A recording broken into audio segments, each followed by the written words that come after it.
Ya me has escuchado decir que los diseños de los tanques no son mera casualidad, ni mucho menos un capricho de los ingenieros. Las formas que tienen, su disposición e incluso componentes son producto de un análisis profundo que busca saciar las necesidades de un ejército, y en algunos casos, de la guerra misma. Es por ello que en muchas ocasiones vemos características que resultan tan extrañas o contraproducentes que no les encontramos un significado claro y nos limitamos a absurdos en la mayoría de los casos.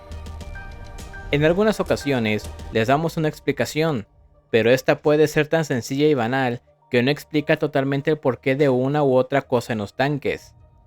Ese es el caso de las ametralladoras soviéticas, cuya disposición era tan ajena a lo común que no muchos entienden por qué estaban donde las encontramos.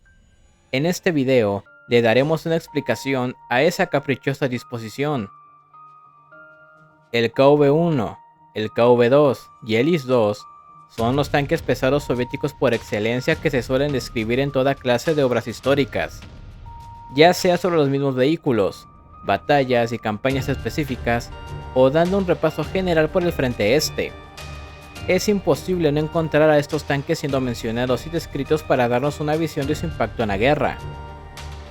Estos y muchos otros modelos como el IS-1, el SMK, el T-35, el KV-8 y por qué no, el T-28 y más, comparten una peculiar característica que es notable, pero por alguna razón se pasa por alto en sus descripciones, porque incluso muchos historiadores expertos no comprenden muy bien su función, y es que todos estos tanques poseen una ametralladora de ángulo o coaxial instalada en la parte trasera de sus torretas. A primera vista, no tiene mucho sentido que dispongan de una ametralladora en esa parte de sus torretas, sabiendo que algunos de ellos, como el D-35 y los KV, disponen de 2 e incluso hasta 5 ametralladoras adicionales para protegerse de la infantería, y que proporcionan un más que adecuado fuego de cobertura en un amplio rango de acción. Sé lo que piensas, y seguramente estarás diciendo que la respuesta a este acertijo es demasiado sencilla como que están instaladas en esa zona para repeler a la infantería que trate de subirse al tanque. Pero déjame decirte que estás equivocado. La disposición de esta ametralladora colateral no fue diseñada para ese propósito, y de hecho, era demasiado raro que tropas enemigas intentaran subirse a un tanque soviético para intentar sorprender a su tripulación. Esta práctica era demasiado arriesgada, y si tomamos en cuenta lo caótico y cruel que era el frente oriental, era mucho más sencillo dejar que un tanque pasase por encima de un soldado a que éste intentara subirse encima de uno. ¿Tenemos registros de esta práctica? Sí, las tenemos, pero son demasiado escasos y se solían llevar a cabo cuando un tanque estaba inmovilizado o noqueado, cuando era más seguro poder subirse a uno. Pero durante una operación donde se estuvieran moviendo y respondiendo, nadie se atrevía a hacer algo semejante.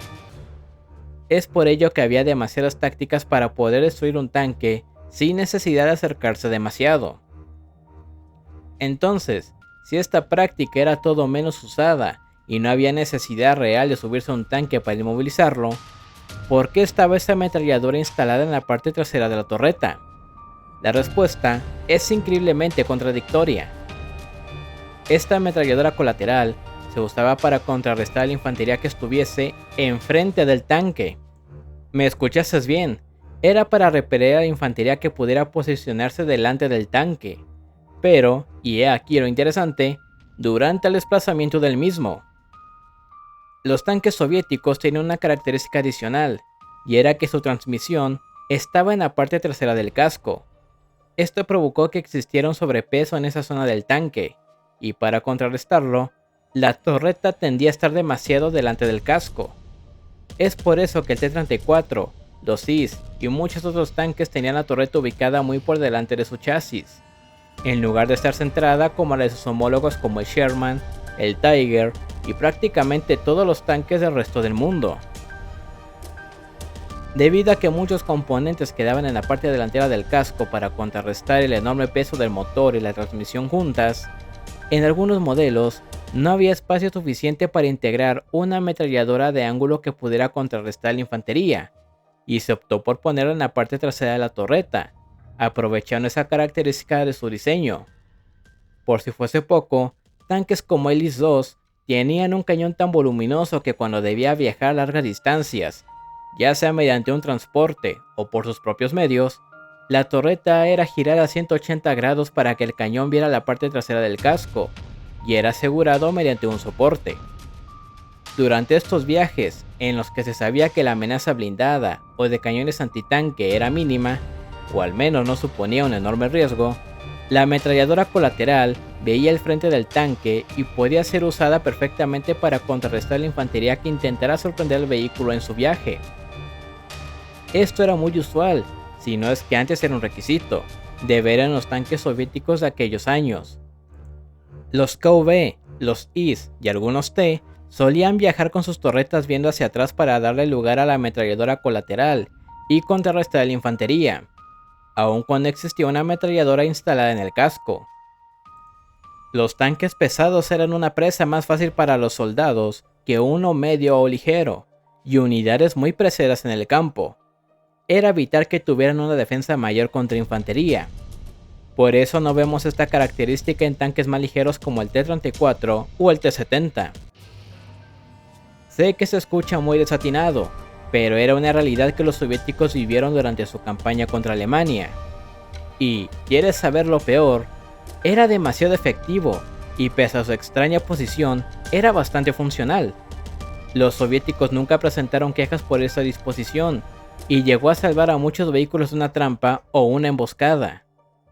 Si este diseño se presentó en los modelos soviéticos tempranos de la década de 1930 y estuvo disponible hasta el final de la guerra, eso quería decir que era práctico y funcional por más disparatado que pudiera verse.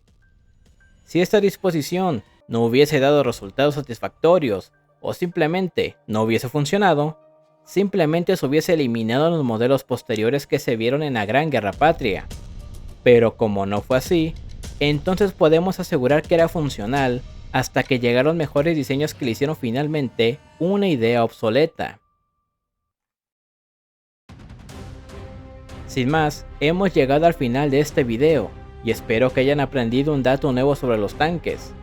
Como siempre les digo, no olviden darle like, comentar y suscribirse para apoyar al canal. Nos vemos en la próxima entrega.